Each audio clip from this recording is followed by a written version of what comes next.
وقتا بعضی صدا توی ذهنمون نمیذاره پیش بریم. مثلا اینکه اگه خراب کنم چی؟ اگه بقیه از من بهتر باشن چی؟ و این نه تنها به ضرر من نبوده بلکه سرمایه من حفظ شده و چندین برابر شده. اصلا شما میاد یه هنری رو مثل خیاطی، یعنی یه هنری مثل خیاطی رو یاد میگیرید، شما فقط یک هنر رو یاد نمیگیرید، شما بعد ریاضیتون رو تقویت میکنید، بعد مهندسیتون رو تقویت میکنید. حالا تک تک بهتون میگم چرا. شما این مانع رو برای خودتون ایجاد کردید و از صبح تا شب نشستید تو خونه و منتظرید که مشتری براتون بیاد. شاید باورتون نشه خیلی میترسن که موفق بشن. سلام، امیدوارم حالتون خوب باشه. هر جا که هستید عالی باشید. خیلی خوشحالم که این فرصت فراهم شده تا با یه ویدیوی دیگه یکی از چالش‌های اساسی شما عزیزان رو بررسی بکنیم. توی مدتی که توی فضای مجازی فعال هستم، یه چیزی نزدیک 7-8 سالی میشه، یه موضوعی همیشه پای ثابت صحبت‌های من و شما توی دایرکت اینستاگرام بوده. این که شما همیشه به من گفتید که میترسید و همین ترس مانع پیشرفت شما شده. هر کدوم از شما وقتی خیاطی رو شروع کردید قطعا به یه نیتی بوده. یکی به نیت راه اندازی کسب و کار، یکی به نیت اینکه فقط لباسای خودش رو بدوزه. اما این واژه ترس و این حس ترس مانع پیشرفت شما بوده و مانع رسیدن به هدفتون شده.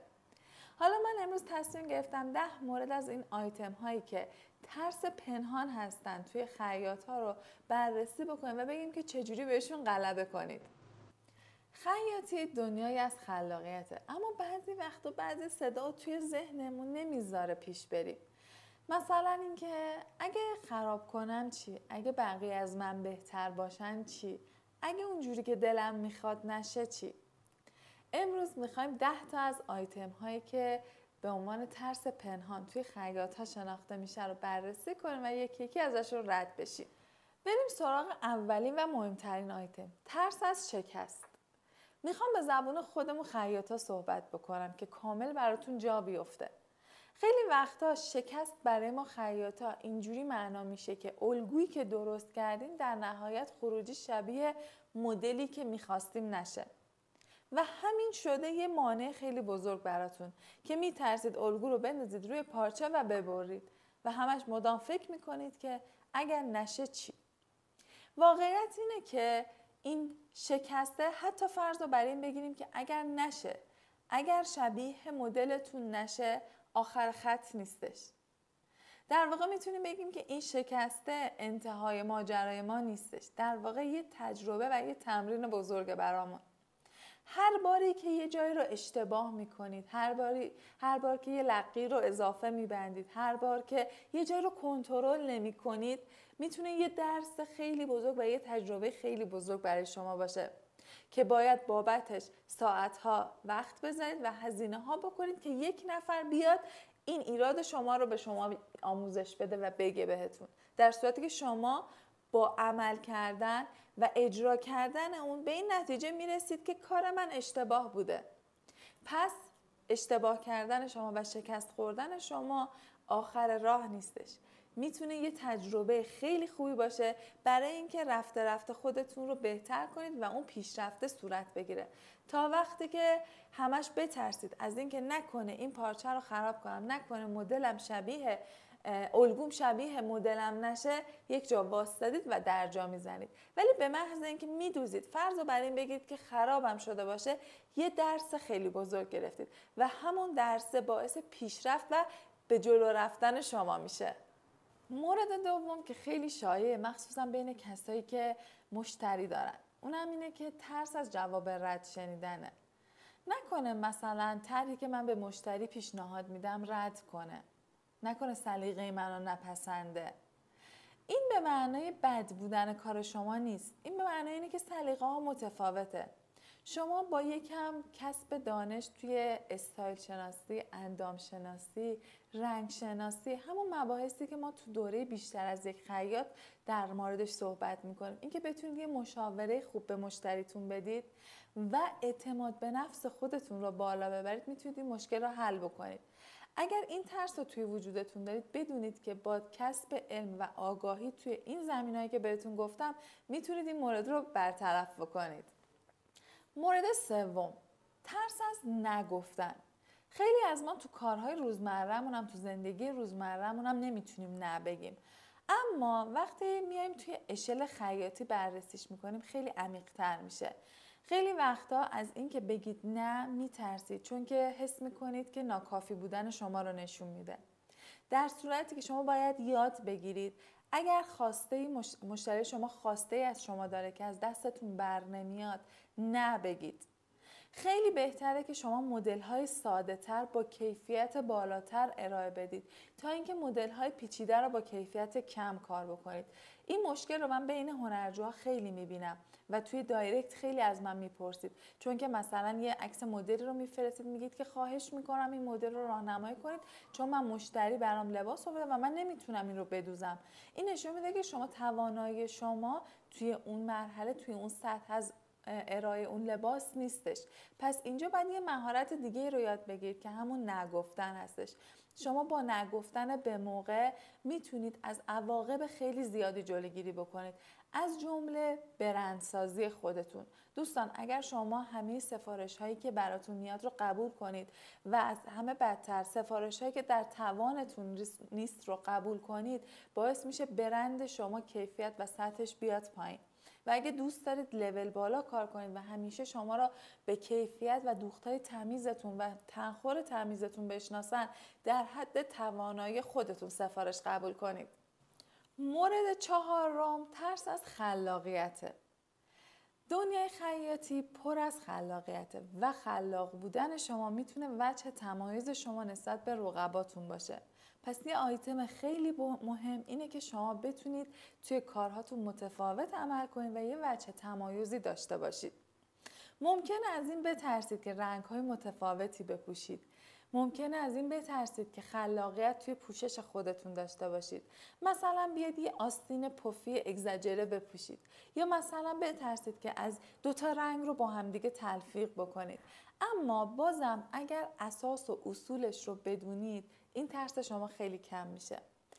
این مژده رو بهتون بدم که خلاقیت یه نوع مهارته، مثل همه چیز دیگه، مثل نجاری که شما وقتی اگر بخواید همین الان برید نجار بشید، یه سری در واقع آیتما رو به شما یاد میدم و به مرور که شما کار میکنید و پیشرفت میکنید، مهارتتون هم بیشتر میشه.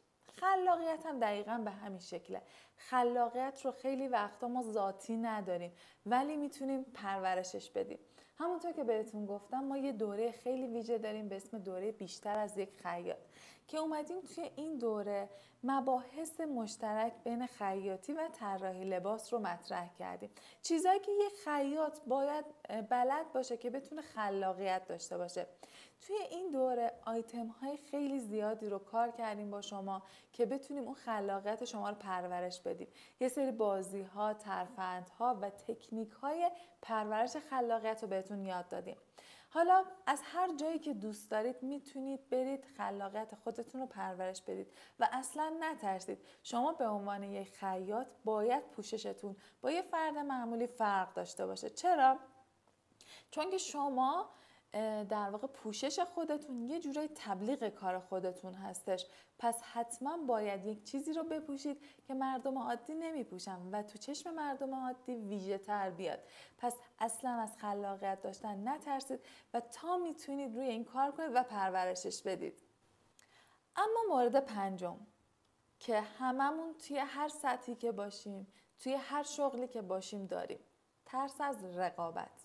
ما از رقیبامون میترسیم. چرا؟ چون که فکر میکنیم که اونا یه برتریایی ممکنه نسبت به ما داشته باشن که ما نداریم. اما اینم راهکار داره.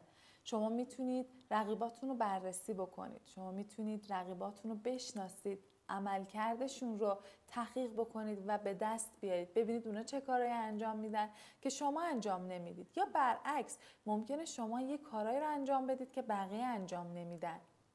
و با تمرکز روی همین نقاط مثبت خودتون، روی نقاط قوت خودتون میتونید از رقباتون متمایز عمل بکنید. یه چیزایی که در مورد قبلا هم در موردش صحبت کردیم و میتونیم در واقع بستش بدیم به این موضوع، مثل خلاقیت داشتن، مثل قدرت نگفتن، اینکه شما هر چیزی رو قبول نمی کنید ولی کیفیت کارتون درجه یکه. شما میتونید با استفاده از یک سری کارهای خلاقانه خودتون رو از رقیبانتون متمایز بکنید، ولی به هیچ عنوان نترسید. قطعاً هر آدمی، هر ذهنی یک سری ایده هایی داره که با اجرا کردن اونا میتونه از رقیب خودش متمایز باشه. پس سعی کنید به جای اینکه تمرکزتون رو بذارید روی اینکه رقیباتون دارن چیکار میکنن، تمرکزتون رو بذارید روی رشد و پیشرفت خودتون، روی نقاط قوت خودتون که بتونید اونا رو بیشتر نشون بدید. مورد ششم، بازم این مورد توی زندگی روزمره‌مون هم به کارمون میاد. ترس از تغییر هستش. ترس از تغییر باعث میشه که شما درجا بزنید. خیلی وقتا من میبینم بین افرادی که دارن توی حیطه خیاطی فعالیت میکنن، یه مثال خیلی واضحش متدی هستش که دارن کار میکنن. خیلی وقتا با یه متد یاد گرفتن، پیش میرن، نتیجه دلخواهشون هم نمیگیرن، ولی بازم میترسن که این رو تغییر بدن. میترسن از اینکه نکنه من این همه زمان گذاشتم همش هدر رفته باشه. میترسن از اینکه دوباره یاد نگیرن، این مسیری که اومدن رو دوباره تکرار کنن، نکنه من یاد نگیرم، نکنه دوباره این همه زمان بخوام بذارم براش. در صورتی که اینجوری نیستش. شما اگر به یه مرحله رسیدید، یه تجربه دارید، دیگه از صفر شروع نمی کنید. شما از تجربه هاتون شروع میکنید. شما وقتی میرید سراغ یه علم جدید، یه متد جدید، دیگه به این معنی نیستش که قراره از صفر شروع بکنید.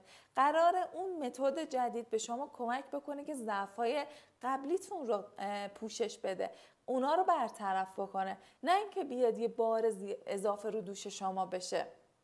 اگه از خودتون مطمئنید که همه در واقع توانتون رو میذارید و همه تلاشتون رو میکنید، از تغییر کردن نترسید. این تغییر میتونه توی لایف استایل خودتون هم باشه. اگه شما عادت دارید که همیشه اولویتتون کار خونتون باشه و میترسید از اینکه اگه من بیام اولویتم رو روی کارم بذارم ممکنه اعضای خانواده ناراحت بشن. در صورتی که اگر یک بار امتحان بکنید و این زمان رو برای خودتون بذارید، ممکنه با این مواجه بشید که خانواده هم حمایتتون بکنن. میبینن که شما چقدر برای خودتون ارزش قائلید و اونا هم خوشحال میشن از این موضوع که ببین همسر من، خواهر من، مادر من داره برای خودش زمان میذاره. این نشون میده که مادر من تو مسیر رشده، پس این میتونه انرژی خوبی رو به ما بده. وقتی شما انرژیتون خوب باشه، انرژی اطرافیانتون هم خوب میشه. مخصوصا اگر مادر یک خانواده هستید یا همسر هستید، وقتی انرژی خوبی دارید، اون انرژی رو به خانواده و به همسرتون هم منتقل میکنید. پس از تغییر کردن نترسید، از زوایای مختلف به قضیه نگاه بکنید و مطمئن باشید که هر تغییری میتونه در واقع نکات مثبت و رشد مثبتی رو برای شما به همراه داشته باشه. مورد هفتم، ترس از جا موندن هستش. خیلی از ما تو زندگی روزمره‌مون هم این رو داریم، چه تو مسائل مالی در نظر بگیریم، چه تو پیشرفت‌ها و موفقیت‌هامون این رو در نظر بگیریم. همیشه فکر می‌کنیم که ممکنه بقیه از ما جلوتر باشن و ما عقب افتاده باشیم. این طرز فکر اشتباهیه دوستان. هر کسی مسیر خودش رو میره. من به عنوان کسی که سالهاست دارم در واقع تدریس میکنم خیاطی رو و در واقع با هنرجوهای خیلی زیادی، با افراد خیلی زیادی در ارتباط بودم، یه توصیه براتون دارم و این توصیه رو تو زندگی شخصی خودم هم به کار گرفتم. اول اینکه واقعا مسیر خودتون رو پیدا بکنید و راه خودتون رو پیدا بکنید و توی اون مسیر از سرعت شما مهمتر تداوم داشتن و مستمر بودن در واقع کارهایی هست که دارید انجام میدید. ممکنه یه نفر بیاد توی بازه کوتاه با سرعت خیلی زیاد پیش بره، اما مثل قضیه اون خرگوش و لاک پشته باشه. به یه جایی میرسه، استوب میکنه، خسته میشه، میگه استراحت کنم، اما اونی که مثل لاک پشته ولی استمرار داره، ولی تداوم داره، میاد از اون میزنه جلو. پس اگر به این فکر میکنید که نکنه عقب موندم، نکنه بقیه از من بزنن جلوتر جام بمونم، اول برگردید ببینید که روند کارتون تا الان چجوری بوده. اگه با خودتون رو راست باشید، اگر واقعا تنبلی کردید، اهمال کاری داشتید، خب روی این یه بازنگری داشته باشید. اما اگر نه، همیشه یه مسیری رو ثابت و مستمر اومدید جلو، بهتون پیشنهاد میکنم همین مسیر رو به همین شکل با تداوم ادامه بدید و ناامید نشید.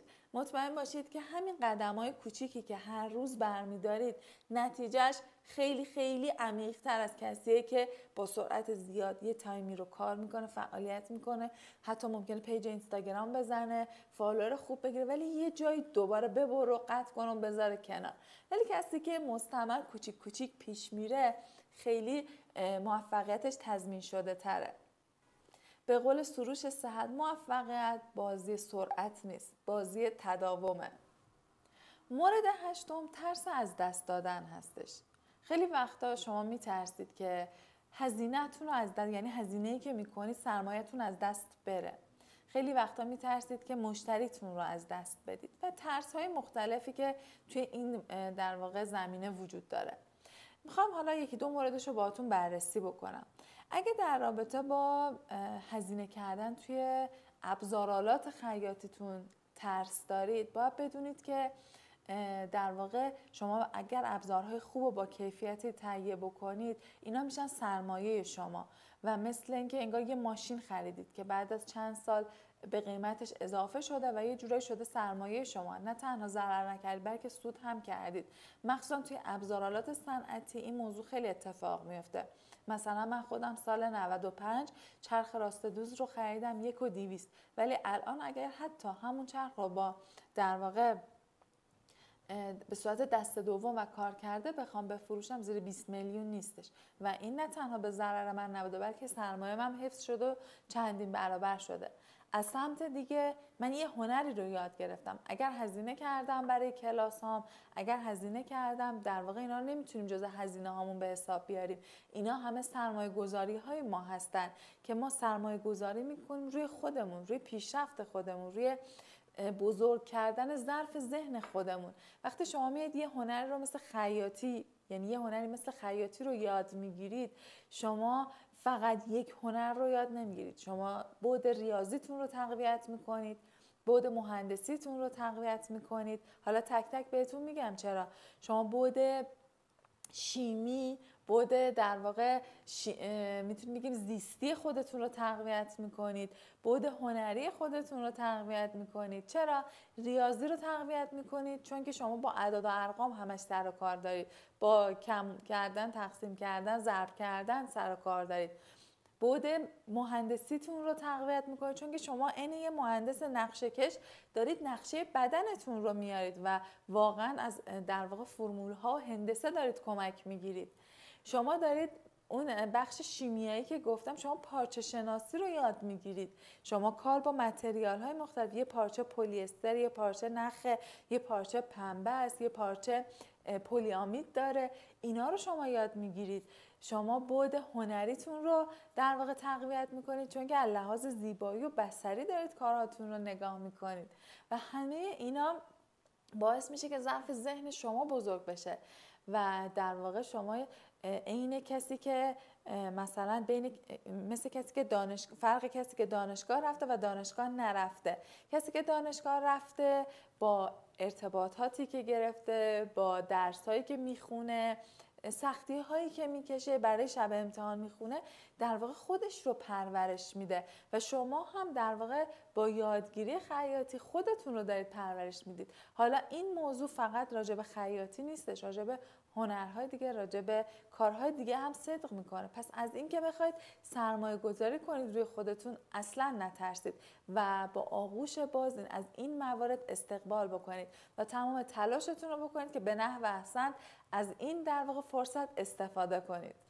مورد نهم، ترس از مسئولیت هستش. این موضوع خیلی برمیگرده به شخصیت و کاراکتر شما. در واقع شما اگر تو زندگی روزمره‌تونم آدمی هستید که خیلی مسئولیت پذیر نیستید، خب طبیعیه که بترسید. اما خیلی وقتا ما آدم مسئولیت پذیری توی زندگیمون هستیم، اما از این که بخوایم مسئولیت یک کار دیگر رو هم به عهده بگیریم میترسیم و همین باعث میشه که یه مانع ایجاد کنیم برای خودمون، برای پیشرفت در واقع کارمون تو حیطه خیاطی. مثلا شما میترسید که برید توی یه مجموعه دیگه کار کنید، میترسید از اینکه مسئولیت این رو قبول کنید که الگوی اون لباس به عهده شما باشه، الگوش رو 0 تا 100 شما انجام بدید. خیلی وقت دنبال این نمیرید، واسه همین نشستید تو خونه فقط برای خودتون کار میکنید که مسئولیتش دیگه گردن خودتون، یعنی که خراب کردم خودم کردم، به کسی قرار نیست جواب پس بدید. ولی یکی از راههای خوب درآمدزایی همکاری کردن با در واقع مجموعه های دیگه، مزون های دیگه، تولیدی های دیگه هستش و شما حالا میترسید مسئولیتش رو قبول بکنید و این مانع رو برای خودتون ایجاد کردید و از صبح تا شب نشستید تو خونه و منتظرید که مشتری براتون بیاد. ولی به محض اینکه مسئولیت رو قبول کنید و به خودتون بقبولونید که این مسئولیت الگوسازی فلان مجموعه قراره با من باشه و از این بعد هم خودتون رو پرورش بدید، میتونید خیلی تجربه های جالبی کسب بکنید، راه های خیلی زیادی میتونه براتون باز بشه و خیلی وقتا شما میترسید یه پیج اینستاگرام داشته باشید چون که مسئول میشید در برابر این که من هر روز باید استوری بذارم، هر روز باید ویدیو بگم، هر روز باید آراسته باشم و این مسئولیتش رو قبول نمی کنید و همین میشه مانع پیشرفت شما. پس خیلی آیتم مهمیه که شما توی کاری که انجام میدید مسئولیت پذیر باشید.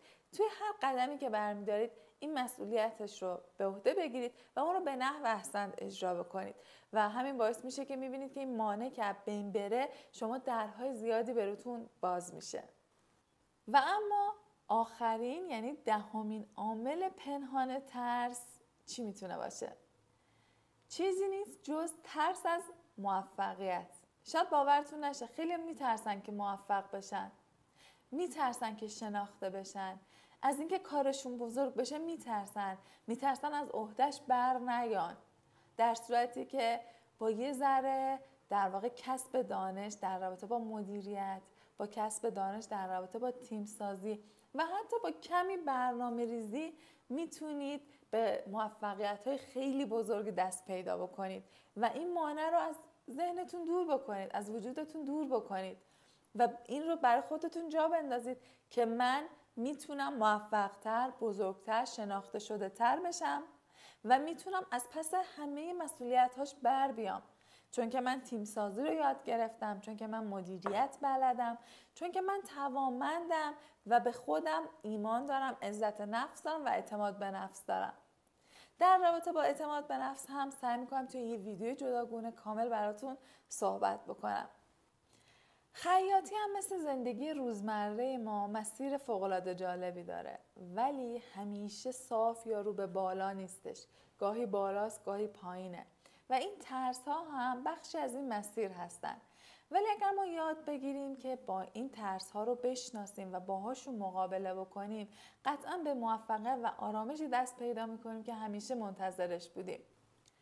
پس اگه هر بار با یه ترسی مواجه شدید، پیش خودتون بگید که اینم قراره یه تجربه بشه، یه بخش از مسیر در واقع موفقیت من هستش که باعث پیشرفت من میشه. من اگر یاد بگیرم با این ترسم مقابله بکنم و کنار بیام، باعث رشد من میشه.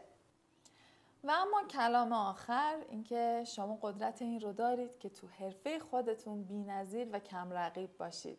فقط کافیه که انگیزتون رو حفظ بکنید و پرقدرت ادامه بدید. توی این مسیر هم هر جا احساس میکنید من و مجموعم و اعضای تیمم میتونیم به شما کمک بکنیم، حتما با ما در میون بذارید.